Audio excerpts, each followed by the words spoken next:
नेपालमा 48 घण्टे खतरा आकाशबाट आउँदैछ ठूलो विपत्ति। नेपाल अब सावधान हुने समय आएको छ। अबको 48 घण्टा देशभरको मौसम खतरनाक मोडमा पुग्न सक्ने चेतावनी आएको छ।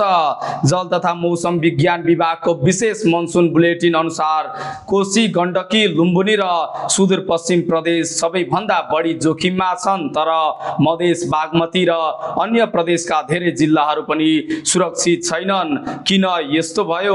बंगालको खाडीबाट सक्रिय भएको न्यून चापीय प्रणाली नेपालतर्फ बढ्दै आएको छ। यसको कारण हुन सक्छ मुसलधारे वर्षा, चट्याङ सहित मेघर्जन, आकस्मिक बाढी, पहिरो र हवाई तथा सडक यातायातमा गम्भीर अवरोध। सबैभन्दा ठूलो जोखिम नदी किनारा, पहाडी बस्ती र पहिरो सम्भावित क्षेत्रमा बस्ने नागरिकहरूलाई छ।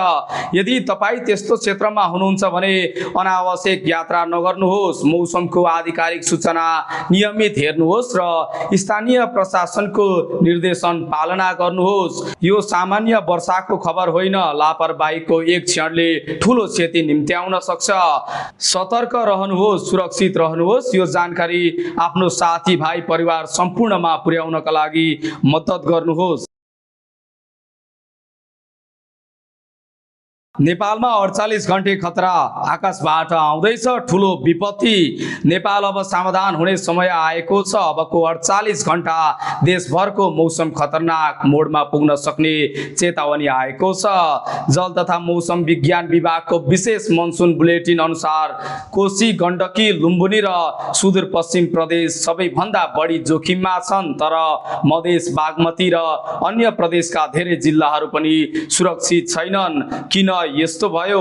बंगालको खाडीबाट सक्रिय भएको न्यून चापीय प्रणाली नेपालतर्फ बढ्दै आएको छ। यसको कारण हुन सक्छ मुसलधारे वर्षा, चट्याङ सहित मेघर्जन, आकस्मिक बाढी, पहिरो र हवाई तथा सडक यातायातमा गम्भीर अवरोध। सबैभन्दा ठूलो जोखिम नदी किनारा, पहाडी बस्ती र पहिरो सम्भावित क्षेत्रमा बस्ने नागरिकहरूलाई छ।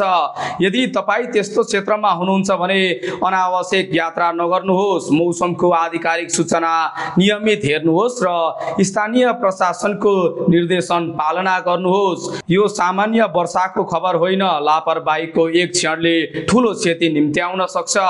सतर्क रहनुहोस्, सुरक्षित रहनुहोस्। यो जानकारी आफ्नो साथी, भाइ, परिवार सम्पूर्णमा पुर्याउनका लागि मद्दत गर्नुहोस्।